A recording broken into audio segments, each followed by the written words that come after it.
According to legend, the origins of the city that would one day become Istanbul date back to around 600 BC, when a Greek explorer named Byzas led colonists from the city of Megara to establish a new settlement at the entrance of the Bosphorus. The story goes that before Byzas departed on his voyage, he consulted the Oracle of Delphi, who cryptically advised him to found his new city opposite the land of the blind. Only upon reaching the Bosphorus did Byzas understand this message. On the Asian side of the water lay the town of Chalcedon, whose founders he deemed blind for not choosing the obviously superior site on the European side. It was there, on a triangular peninsula, that Byzas established the city of Byzantion, the ancient predecessor of modern Istanbul. Whatever the truth of the legend, the early city developed into a thriving Greek trading hub, occupying a strategic location with a natural harbour and a commanding view over the seaway between the Black Sea and the Mediterranean. It adopted the typical features of the classical Greek city-states of the era, with an acropolis, temples, marketplaces, and sturdy walls for protection. Byzantion's fortunes ebbed and flowed with the power struggles of the ancient world. It fell under the control of the Persian Achaemenid Empire in 513 BC, and was later fought over by the Spartan and Athenian forces during the Peloponnesian War of the late 5th century BC. The city's nominal independence effectively came to an end when it was absorbed into the expanding Roman Republic during the 2nd century BC, thereafter taking on the Latinized form of its name, Byzantium. The city became part of Rome's vast imperial domains in the subsequent years of the empire, though it retained a degree of local autonomy and Greek character. However, in the year 193 AD, during one of Rome's countless civil wars, Byzantium unwisely backed the wrong side and incurred the vengeful wrath of Septimius Severus, who ultimately emerged as emperor. Severus besieged Byzantium and captured the city in 196 AD, raising its defences and inflicting great damage as retribution.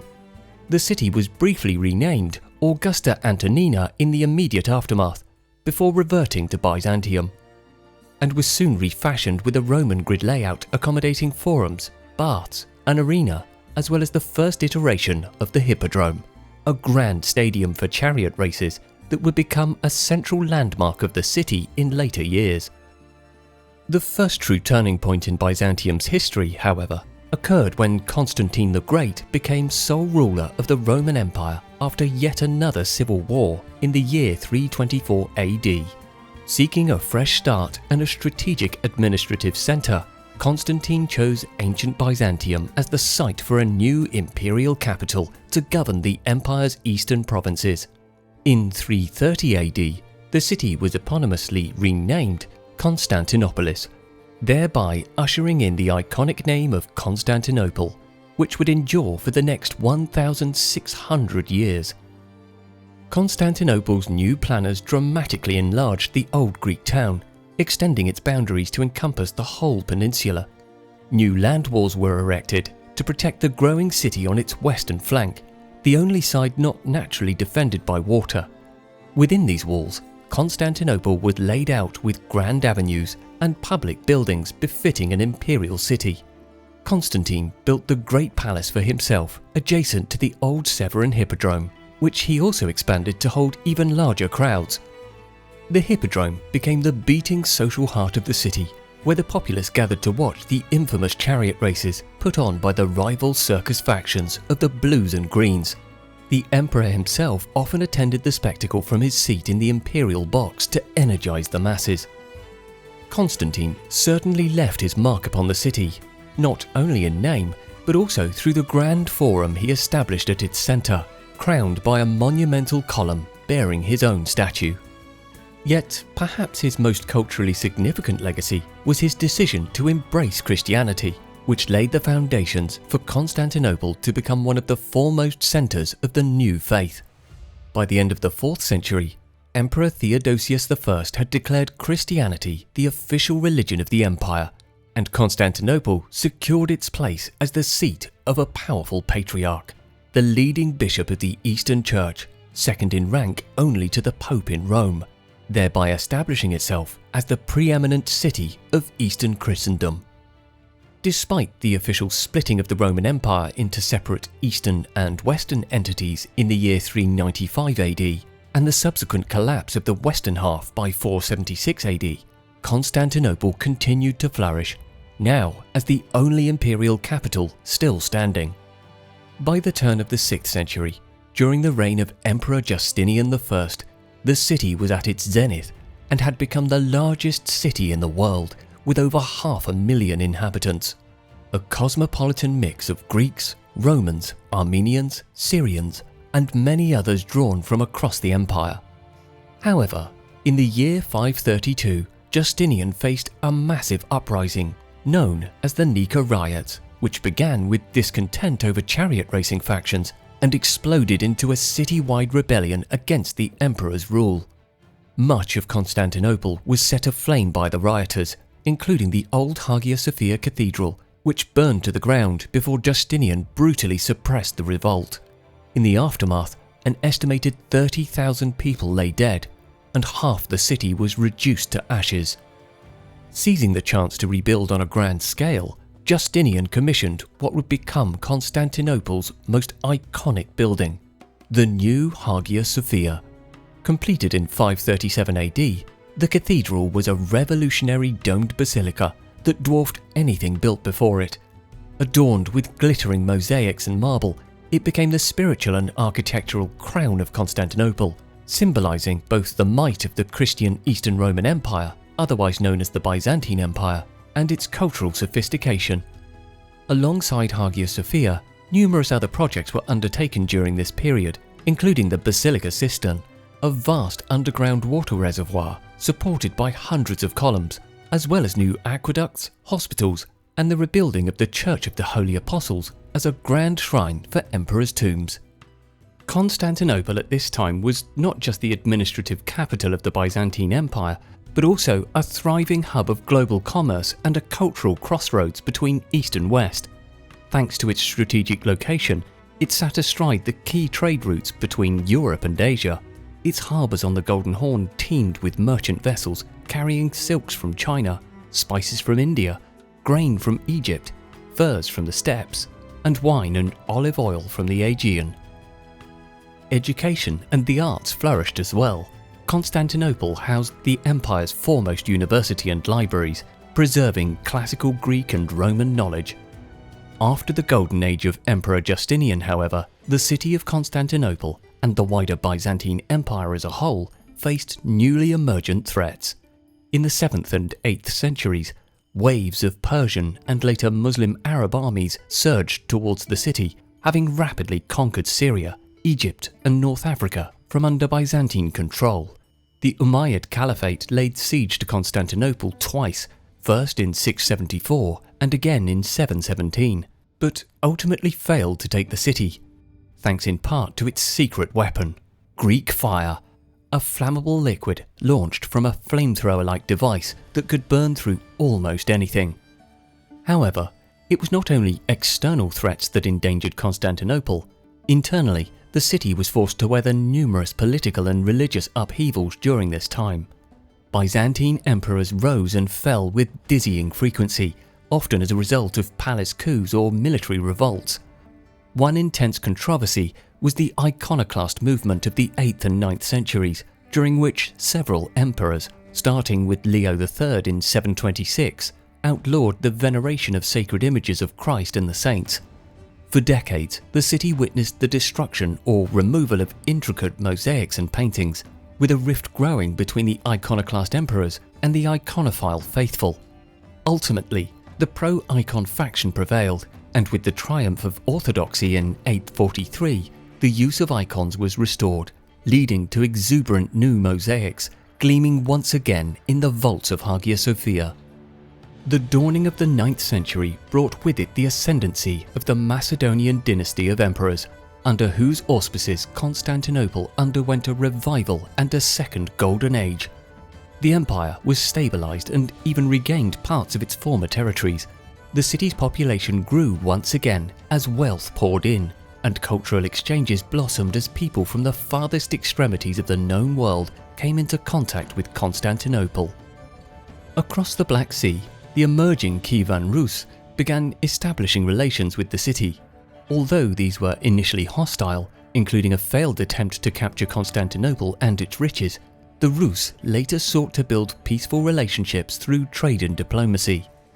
The Rus themselves were an admixture of Norse settlers and Eastern Slavs, settled across what is now Russia and Ukraine.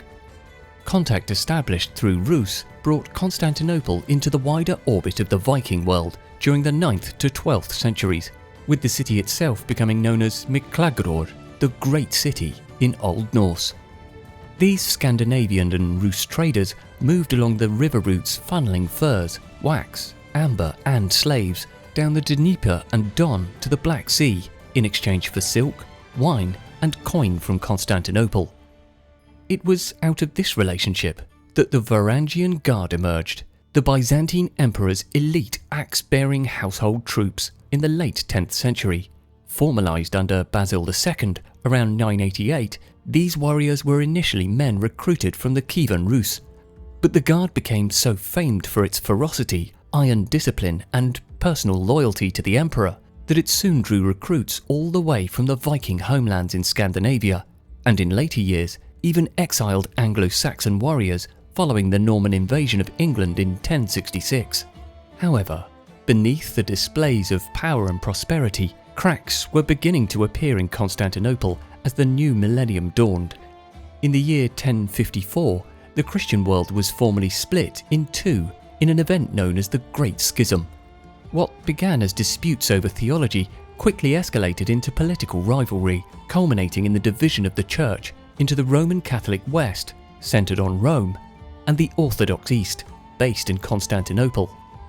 Although many at the time saw this as little more than a petty religious squabble, the unintended consequences of the schism would be so profound that they set in motion a series of events which, over the following centuries, would ultimately seal the fate of the city of Constantinople. After the Byzantines' disastrous defeat at the Battle of Manzikert to the advancing Seljuk Turks from the east in 1071, Constantinople suddenly found itself much closer to a hostile frontier. In response to Turkish pressure, the Byzantine emperors sought military assistance from Western Europe, but this request inadvertently sparked the launch of the Crusades. Fueled by their desire to reclaim Jerusalem from Muslim control, waves of Latin Christian armies began to pass through Constantinople en route to the Holy Land. Initially, relations between the Catholic Latins and Orthodox Greeks were somewhat amicable, with Emperor Alexios I Komnenos ferrying the Crusaders across the Bosphorus during the First Crusade of 1096 to 1099. However, as contact between the two groups grew over the course of the 12th century, so did distrust, exacerbated by deep cultural and religious differences. In the year 1202, the Fourth Crusade was launched to once again recapture Jerusalem from Muslim forces who had taken control of the Holy City in 1187. The initial intention of the expedition was to sail to Egypt and proceed on foot to Jerusalem from there, but a sequence of economic and political events culminated in the Crusader army being diverted towards Constantinople instead. Animosity and tensions between the Western Europeans and the Byzantine Empire had been stoked in recent years by the Republic of Venice, which had organised the maritime transport of the Crusader army, and when the fleet arrived off the coast of Constantinople, it launched an attack upon the city. What followed was the sack and destruction of the greatest Christian city in the world by an army of Christian crusaders. For 3 days in April 1204, they looted and vandalised without mercy. Churches were stripped of their gold and relics, the sacred Hagia Sophia was desecrated, palaces and homes were robbed and burned, and countless civilians were killed. Priceless treasures, from classical statues to Christian relics, were carted off by the rampaging crusaders. Many of these relics found their way into the cathedrals of Western Europe, including the famous bronze horses of the Hippodrome, which were sent back to Venice to adorn the entrance of St. Mark's Basilica. The city of Constantinople, which had stood for 9 centuries as the proud capital of the Eastern Roman Empire and one of the greatest spectacles in all of Christendom, was left a smouldering ruin. In the aftermath of the sacking, the Crusaders established the Latin Empire across much of the territory of the former Byzantine Empire, with Constantinople remaining as the capital. Roman Catholic clergy replaced Orthodox priests in Hagia Sophia for a time. However, the Latin Empire was unstable and deeply unpopular among the native Greek population. It did not survive long. In 1261, exiled Byzantine forces led by Michael VIII Palaiologus managed to recapture Constantinople and restore the Byzantine Empire, albeit as a shadow of its former self. So much of the city had been turned into ruins or even fields that its population, which had stood at around 500,000 before the events of the Fourth Crusade, had dwindled to perhaps 50,000. The restored Byzantine emperors consequently tried to revive the capital during the 13th and 14th centuries. They repaired churches, restored the famed Theodosian Walls, and encouraged people to move back to the city.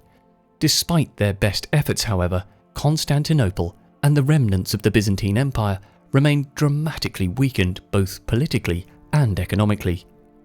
By the late 14th century, the city and empire had effectively become hemmed in on all sides by the expanding Ottoman Turks, who had emerged out of Anatolia, leaving Constantinople as an island of Christian rule in a Muslim Ottoman sea. The Turks launched numerous unsuccessful campaigns to capture the city in the early 15th century, but in 1453, the inevitable finally came. The young and determined Ottoman Sultan Mehmed II launched the siege of Constantinople that brought about the end of the Byzantine Empire. On the 6th of April, Mehmed's massive army, estimated at over 100,000 men, began bombarding the land walls with large cannons. The Byzantines, led by Emperor Constantine the Palaiologos, were vastly outnumbered, perhaps numbering only 7,000 defenders, yet they put up a valiant defence of the city. After a 7-week siege, the final assault came on the 29th of May, when Mehmed's forces breached the walls and entered the city. In the bitter fight that followed, Emperor Constantine XI is said to have cast off his purple imperial regalia and thrown himself into the thick of the battle before perishing in the struggle. With his death, the city of Constantinople, capital of the Byzantine Empire, came to an end after nearly 1,100 years of continuous existence. With the Ottoman conquest of 1453, a new era began for the city. In the immediate aftermath, Mehmed II declared Constantinople the new capital of his growing Ottoman Empire. Standing in awe beneath the dome of the Hagia Sophia, Mehmed ordered the cathedral to be converted into a mosque, symbolically transforming the city's religious identity. The city's name would officially remain Constantinia, the Ottoman form of Constantinople, for many years, but gradually, Istanbul, a phrase long used by the Greek population meaning "to the city," would evolve to become the more common name of Istanbul.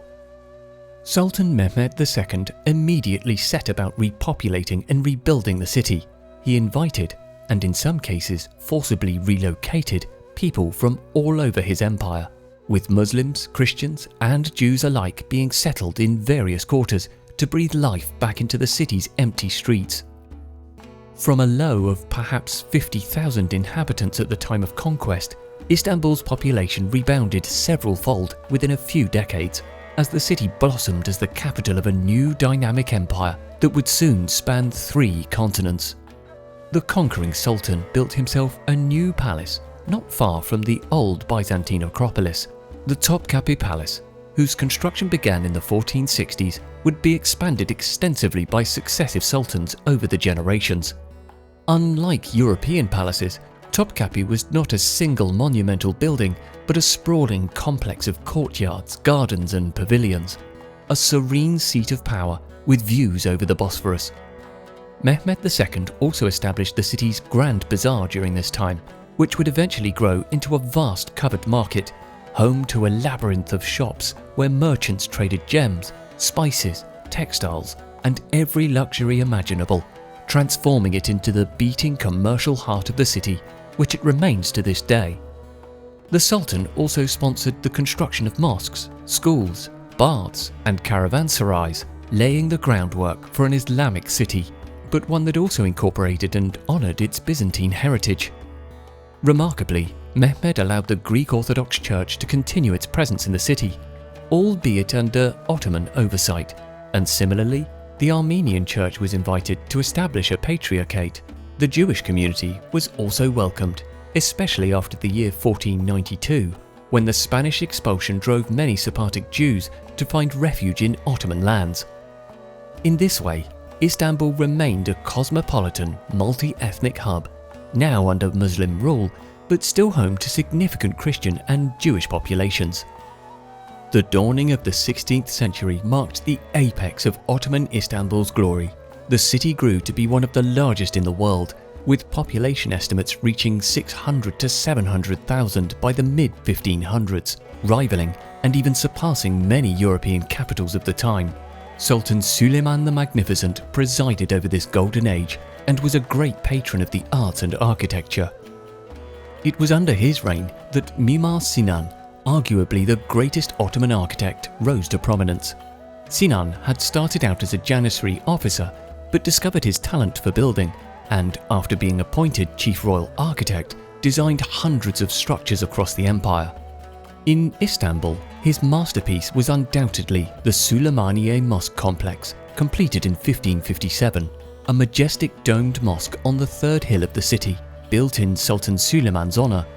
Other notable mosques soon followed, with Sultan Ahmed I ordering the construction of the exquisite Blue Mosque in the early 17th century.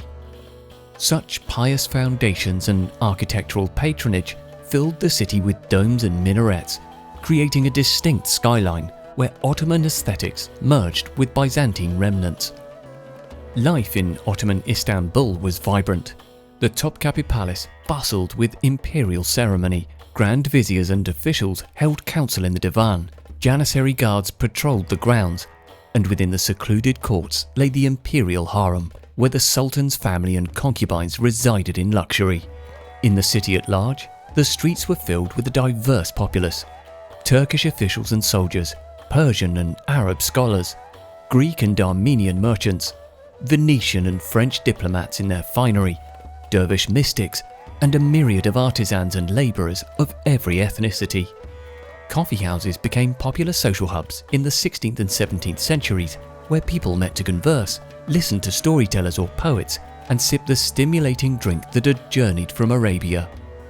However, like the Byzantines before them, the Ottoman Empire eventually began to decline after centuries of dominance. By the late 17th and 18th centuries, military defeats and administrative stagnation led European contemporaries to dub it the sick man of Europe. Istanbul experienced this decline in various ways: economic strain, technological lag, and occasional turmoil, yet the city remained the seat of power and adapted to changing times. During the 18th and 19th centuries, the Ottoman rulers initiated reforms to catch up with the modern world and halt the empire's disintegration. Istanbul, as the capital, became a showcase for the Tanzimat reforms and westernizing influences. Sultans like Mahmud II and Abdülmecid I sought to modernize all aspects of Ottoman society, including introducing European-style architecture and amenities to the city. The traditional wooden Ottoman houses and modest civic buildings began to be joined by grand European neoclassical administrative buildings, Baroque-style mosques and theatres. The district of Beyoğlu, near the Golden Horn, became a fashionable quarter where many European diplomats and merchants lived. The famous Galata Tower, originally a medieval Genoese watchtower built in 1348, now stood amid new buildings housing foreign banks and Western-run businesses, illustrating the blend of old and new. The sultans too sought to modernize their living arrangements during the 19th century. In 1856, Sultan Abdülmecid I moved the royal residence from the Topkapi Palace to the newly built Dolmabahce Palace on the Bosphorus shore. This was designed in a European neoclassical and Baroque fusion style, with crystal chandeliers, grand staircases, and ornate ballrooms modelled after the royal residences of Paris and Vienna. Technological advancements also came to the city. In 1875, Istanbul inaugurated a short underground funicular line known as the Tunnel, the second oldest subway in the world after London's. Horse-drawn trams began running in the streets in the late 19th century, which were later replaced by electrified ones in the early 20th century. The first photographs taken in the city's streets show scenes where women in Victorian dresses and men in frock coats stroll alongside Ottoman men in fezzes and traditional robes. The Ottoman intellectual scene in Istanbul also stirred with new ideas. Newspapers started circulating, some in Turkish, others in French or minority languages, debating reforms, nationalism and science. Politically, by the 19th century, Istanbul was a hotbed of intrigue. The once absolute sultans saw their authority increasingly challenged. In 1876, Sultan Abdülhamid II briefly allowed a constitution and parliament to be held in a move to appease reformers, only to suspend it and rule autocratically soon after. Consequently, secret societies formed and reformists plotted in the shadows, seeking to modernize the empire and limit the sultan's power. Further upheaval followed with the arrival of the 20th century. In 1908, the Young Turk Revolution erupted, led by progressive elements within the army and bureaucracy, which forced Sultan Abdülhamid II to restore the constitution.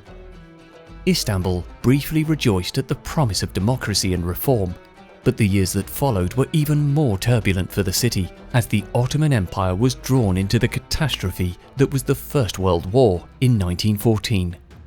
As the nation's capital, Istanbul saw wartime mobilization and even some battles fought nearby, such as Gallipoli in 1915 against invading Allied forces.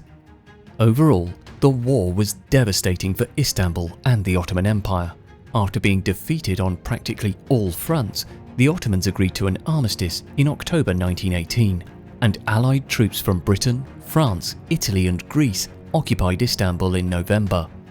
For the next several years, the city lived under de facto foreign control, with Allied soldiers patrolling the streets and warships sitting menacingly in the Bosphorus. The once supreme Ottoman government was now under the watch of the victorious foreign powers, and negotiations were underway to partition the remnants of the Ottoman Empire between them under the harsh Treaty of Sèvres in 1920, which even envisioned Istanbul itself under an international zone. Although, even as Istanbul stood occupied, the seeds of a Turkish resistance were sprouting. Mustafa Kemal Pasha, later known as Ataturk, an Ottoman army officer and hero of the Gallipoli campaign, rallied nationalist forces across the country and led the Turkish War of Independence, which broke out in 1919. Istanbul, for the most part, remained relatively unaffected by the conflict, owing largely to the sizable foreign forces occupying the city. However, by 1922, the Turkish nationalists had defeated the invading forces across Anatolia and forced a new set of peace negotiations on better terms. The Allies, exhausted and facing resolute Turkish unity, agreed to withdraw, ending their occupation of Istanbul in October 1923 after signing the Treaty of Lausanne earlier in July, which formally recognized the new Republic of Turkey. Additionally, in a dramatic historical break, the Ottoman Sultanate was abolished, with the last Sultan, Mehmed VI, leaving Istanbul on a British ship, thereby ending the 623-year-old dynasty. The Republic of Turkey was proclaimed on the 29th of October 1923, and Mustafa Kemal Ataturk became its first president. Crucially, the new republic made the momentous decision to move the capital from Istanbul to Ankara, marking the first time in 1600 years since Constantine's founding that the city was not a capital. Following this, Istanbul suddenly found itself reduced in political stature and no longer the seat of government. The population dropped significantly, numbering perhaps around 500,000 people, a stark decrease from over 1 million residents in 1914. Adding to this demographic shift was the exodus of much of the Greek Orthodox population. Although Istanbul's Greeks were exempted from the hugely disruptive Greek-Turkish population exchange of 1923, which relocated Greeks from Anatolia and Turks from Greece, Life for all minorities within the city became more difficult under the rising wave of Turkish nationalism. Thus, Istanbul, once famed for its cosmopolitan mix of peoples, became much more homogeneously Turkish Muslim in character. Meanwhile, under Ataturk's leadership, Turkey pursued rapid modernization and secularization, and Istanbul certainly felt the effects of this. Religious schools were shut down, and Sharia courts were replaced with secular law. Ataturk emphasized a break with the Ottoman past. The Arabic script of the Turkish language was replaced in 1928 with a new Latin alphabet, which Istanbul's presses and newspapers swiftly adopted. Crucially, Constantinople officially became known as Istanbul on the 28th of March 1930, when the Turkish government passed a postal law mandating the use of the new name. Women were also given civil rights and encouraged to shed the veil, and the once omnipresent fez was banned.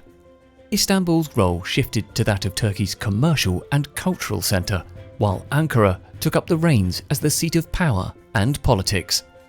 This momentum of modernisation continued into the remaining years of the 20th century, with the city undergoing major urban changes. Wide boulevards were cut through the ancient quarters, Taksim Square was laid out, and the first Bosphorus Bridge was opened in 1973, linking Europe and Asia by road for the first time. From the 1960s onwards, Istanbul experienced explosive population growth. Waves of migrants from Anatolian villages came in search of jobs in the burgeoning factories and businesses of the city. The result was a rapid, often uncontrolled expansion. Entire new neighbourhoods sprang up to accommodate the ever-increasing population, which rose from 1.5 million in 1960 to over 10 million by the year 2000. The city evolved further in the early years of the new millennium, as modern skyscrapers and business centres were constructed in the northern districts, transforming Istanbul into Turkey's economic powerhouse. Today, Istanbul stands as one of the largest megacities in the world, home to more than 15 million people. Although in recent years it has found itself at something of a crossroads as the rest of the country embraces more contemporary attitudes, the city's political, geographical and historical position ensures that, whatever direction the future takes, Istanbul will continue to shape and be shaped by the forces that have defined it for millennia, standing, as it always has, between continents and civilizations, where East meets West.